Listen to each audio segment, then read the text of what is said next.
Hello students, मैं अंकिता आपकी English educator स्वागत करती हूँ आपका मैग्नेट ब्रेन्स हिंदी पर, जहाँ आपको मिलता है high quality education with so many top courses, चाहे सीबीएसई हो, हिंदी या इंग्लिश मीडियम, दोनों ही मीडियम्स में। इसके अलावा यूपी, एमपी, बिहार बोर्ड्स यानी कोई भी बोर्ड हो, क्लास 7 से क्लास 12 तक के सभी स्टूडेंट्स के लिए ये सभी कोर्सेज हैं अवेलेबल, और वो भी एकदम फ्री ऑफ कॉस्ट। अगर ई बुक्स या ई नोट्स आपको चाहिए तो उनके लिए लिंक्स आपको डिस्क्रिप्शन बॉक्स में दिए गए हैं, आप वहाँ चेक कर सकते हैं। अब जैसा कि आप देख रहे हैं कि मैं आपके लिए लेकर आई हूँ मिचबिल द ऑटर, इस चैप्टर का क्विक रिवीजन।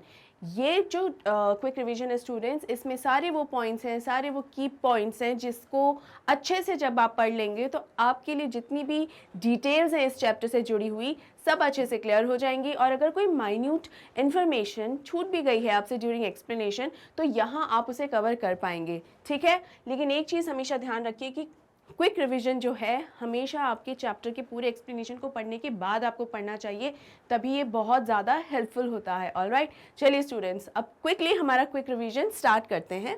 और सबसे पहले जानते हैं हमारे ऑथर के बारे में, यानी किसने लिखा है इसको। ये चैप्टर लिखा है गेविन मैक्सवेल ने।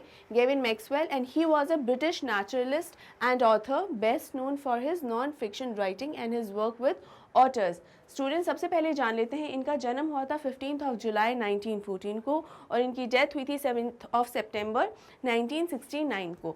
और गेविन मैक्सवेल एक नेचुरलिस्ट थे। नेचुरलिस्ट का मतलब होता है एक ऐसा व्यक्ति जो दुनिया में जितने भी ऑर्गेनिजम्स हैं उन ऑर्गेनिजम्स का एनवायरनमेंट के साथ क्या रिलेशनशिप है, उनको सर्वाइव करने के लिए या जीने के लिए किस तरीके का हैबिटेट चाहिए होता है, उनका एग्जिस्टेंस किन किन चीज़ों पे डिपेंड करता है, तो ये सब जो स्टडी करता है उसे ही कहा जाता है एक नेचुरलिस्ट, ठीक है। इसके अलावा वो बहुत सारी नॉन फिक्शन बुक्स के ऑथर भी रहे हैं। नॉन फिक्शन बुक्स कौन सी होती हैं स्टूडेंट्स? नॉन फिक्शन वो होती हैं जिसमें झूठ वगैरह नहीं लिखा होता है, इनफैक्ट फैक्चुअल बातें होती हैं। फैक्चुअल यानी तथ्य लिखे हुए होते हैं, ऐसा नहीं कि इधर उधर की आप एक जो सुपरफिशियल या फिक्शनल बातें जो होती हैं ना वो उनके बारे में आप बात करो, नो। और इनकी कौन सी किताबें बहुत ज़्यादा मशहूर हैं? वो किताबें जो इन्होंने ऑटर्स के ऊपर लिखी हैं। ऑटर्स के साथ इन ऑटर्स पर इन्होंने बहुत स्टडी करी है और उस स्टडी को ध्यान में रखते हुए ही इन्होंने जो किताबें लिखी हैं वो बहुत ज़्यादा फेमस हैं। इसके अलावा he wrote the book ring of bright water about how he brought an otter back from Iraq and raised it in Scotland, यानी किस तरीके से इराक से एक ऑटर वो लेकर आए और स्कॉटलैंड में उसे पाल पोस के बड़ा किया। इसके बारे में भी इन्होंने एक बुक में लिखा है जिसका नाम है रिंग ऑफ ब्राइट वाटर। 1960 में ये जो बुक है वो पब्लिश हुई थी। The otter was of a previously unknown subspecies, यानी उप प्रजाति। सब स्पीसी का मतलब होता है स्टूडेंट्स उप प्रजाति। तो जो ऑटर है, जो हमारा ऑटर होता है वो क्या होता है, एक मेन स्पीसी ना होके सब स्पीसी यानी उप प्रजाति है, और ज़्यादा पहले जानते नहीं थे लोग इसके बारे में। Which was subsequently named after Maxwell. Actually Maxwell ने ही ऑटर को सबसे पहले खोज निकाला था या ढूंढा था बेसिकली, तो इसीलिए आउट ऑफ रिस्पेक्ट ऑटर को मैक्सवेल्स ऑटर भी ये नाम भी दिया गया है। इन्हें पानी में खेलना बहुत पसंद होता है, बहुत इन्जॉय करते हैं। कहा जा सकता है कि एक्वेटिक मैमल्स हैं ये। एक्वेटिक मतलब पानी के जो जीव होते हैं, तो लेकिन सिर्फ पानी, ऐसा नहीं कि पानी में ही ज़िंदा रहते हैं, इसका मतलब सिर्फ ये है कि ये पानी को एंजॉय बहुत करते हैं। अब इस इन्फॉर्मेशन के बाद देखिए, मैं सारे आपके जो भी की वर्ड्स हैं या की पॉइंट्स हैं उनको मैंने पॉइंटर्स के माध्यम से आपको यहाँ पर बताऊँगी। The story starts with the writer travelling to Basra along with his pal. Pal का मतलब स्टूडेंट्स होता है फ्रेंड। ये मैंने आपको एक्सप्लेनेशन के दौरान और जो समरी हमने की थी उसके दौरान भी बताया था कि पाल का मतलब होता है friend.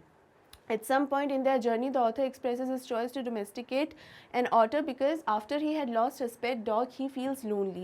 His buddy advised that he should get one from the marshes along river Tigris in Iraq. अब हुआ ये कि जो हमारे राइटर हैं, राइटर कौन है? Gavin Maxwell. यहाँ मैं GM लिख रही हूँ, शॉर्ट फॉर गेविन मैक्सवेल। तो राइटर हैं गेविन मैक्सवेल, वो अपने एक फ्रेंड के साथ ट्रैवल कर रहे थे बसरा, जो कि इराक में है। बसरा जब जा रहे थे तो वहाँ मैक्सवेल ने अपने फ्रेंड को अपनी एक इच्छा बताई कि वो एक ऑटर को पालना चाहते हैं। इस पर उनके फ्रेंड ने कहा कि मार्शेस में जो है बहुत सारे ऑटर्स मिलते हैं, यानी बहुत कॉमनली पाए जाते हैं मार्शेस में। और ये मार्शेस कहाँ पर? टाइग्रिस नदी जो है ना, जो इराक में है, उसके पास ही ये जगह है, वहाँ पर बहुत सारे ऑटर्स पाए जाते हैं। As they reached the destination they discovered that only the friend's male had arrived. After some days the buddy left whilst the narrator is still waiting to receive his mail. After receiving it, he went to his room to discover an otter introduced to him in a sack, accompanied by the aid of Arabs with the message. He named the otter Mijbil and in short form Mij. यानी students वहाँ पर वो जिस mail को या जिस letter या चिट्ठी या जो भी उनका जो एक सामान आने वाला था, जब दोनों ही फ्रेंड्स पहुँचे ऑफिस में, तो वहाँ पर उन्होंने देखा कि सिर्फ मैक्सवेल के फ्रेंड की ही एक चिट्ठी मेल आई हुई है, मैक्सवेल की मेल नहीं आई है। तो अब मैक्सवेल को तो रुकना पड़ा और उनका फ्रेंड वापस अपनी जगह पर लौट गया था, लेकिन मैक्सवेल को 5 दिन का वेट करना पड़ा। 5 दिन बाद उनकी जो चिट्ठी है वो आई। उस चिट्ठी को लेकर जब वो अपने घर, अपने फ्लैट वापस लौटे, तो उन्होंने देखा कि 2 अरबी लोग जो हैं वो एक थैला लेकर आए हुए हैं और वो थैला थोड़ा थोड़ा हिल रहा है। उस थैले में ना एक ऑटर था जिसका नाम उन्होंने बाद में मिजबिल रखा था। ये जो थैला है वो अरबी लोगों के हाथों किसने भेजा था? मैक्सवेल के उसी फ्रेंड ने, जिससे मैक्सवेल ने अपने मन की बात कही थी कि मुझे एक ऑटर चाहिए, ठीक है। तो इस ऑटर का नाम रखा गया था मिजबिल और प्यार से इसे कहा जाता था मिज, यानी इसको जो प्यार से मैक्सवेल जो है प्यार से इसे मिज कह के बुलाते थे।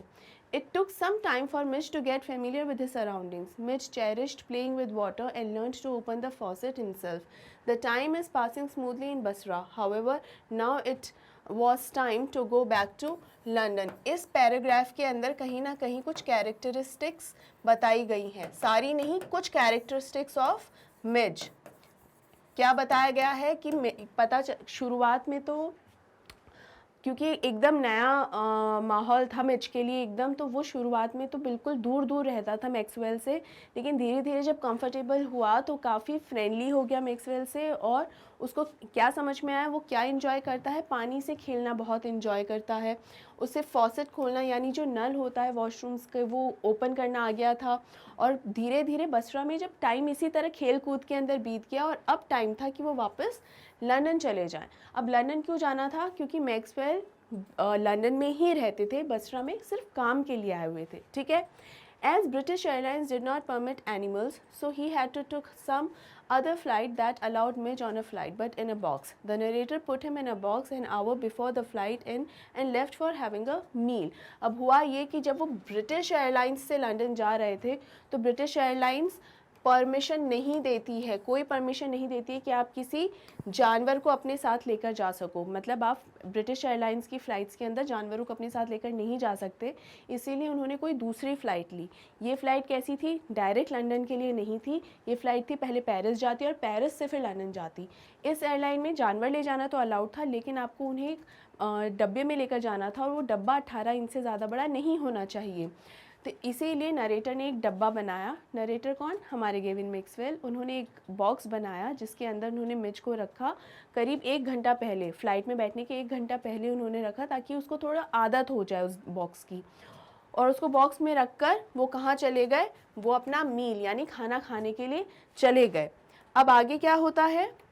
As he comes back, he found that box was still and Midge had created holes and destroyed the internal lining.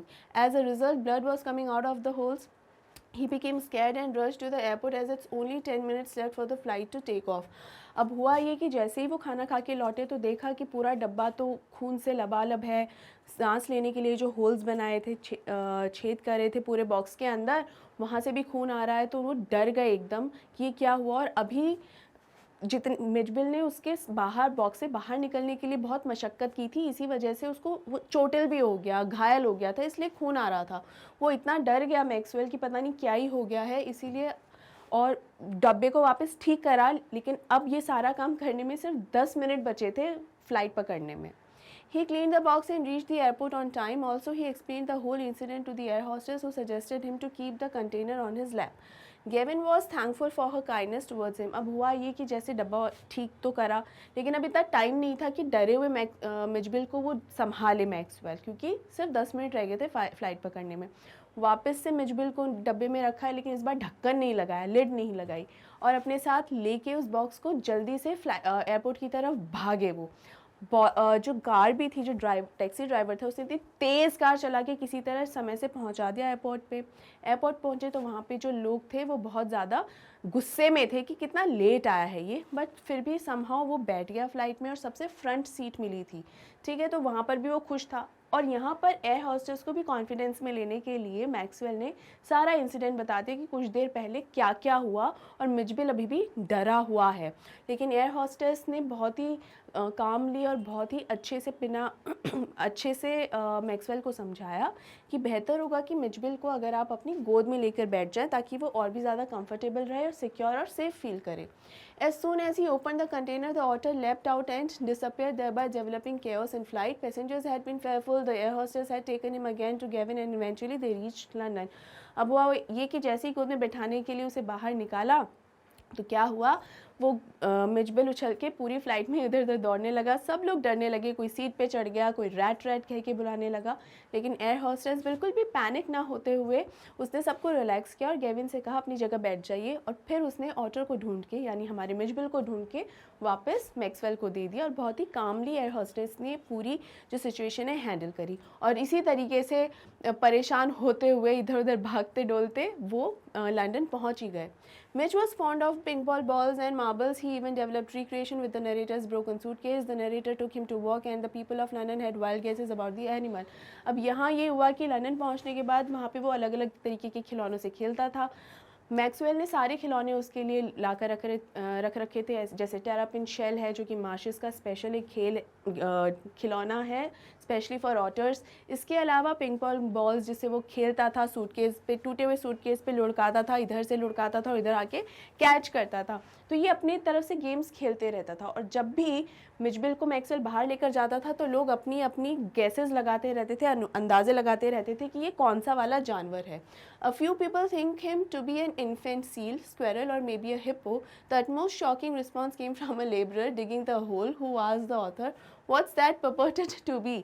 अब हुआ ये कि मिचबिल को जो भी देखता था वो कभी कुछ जानवर कहता था कि ये क्या स्क्वेरल है यानी गिलहरी, क्या ये हिप्पो है, क्या ये डॉग है, क्या क्या है, मतलब हर तरीके के अंदाजे लगा लेते थे कि शायद ये है, लेकिन कोई भी ये अंदाज़ा नहीं लगा पाया कि ये शायद ऑटर ही है।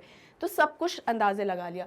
लास्ट में हुआ ये कि एक मजदूर था जो बहुत ही अजीबोगरीब तरीके से घूर रहा था मिचबिल को, और जैसे ही लोग पास आए मिचबिल को लेते हुए, जैसे ही मैक्सवेल पास में पहुंचा उस लेबरर के, मजदूर के, तो मजदूर क्या बोलता है, क्या है ये मतलब What's that purported to be, यानी ये क्या चीज़ है, मतलब तुम क्या लेकर घूम रहे हो। तो कोई ना कोई तो जानवर तो समझ रहा था एटलीस्ट मिचबिल को, लेकिन जो मजदूर था उसका सबसे शानदार रिएक्शन था कि भाई तुम ये हाथ में ये क्या लेकर घूम रहे हो, ये क्या चीज़ है, मतलब लेबरर ने तो ऐसा कभी कुछ देखा ही नहीं था।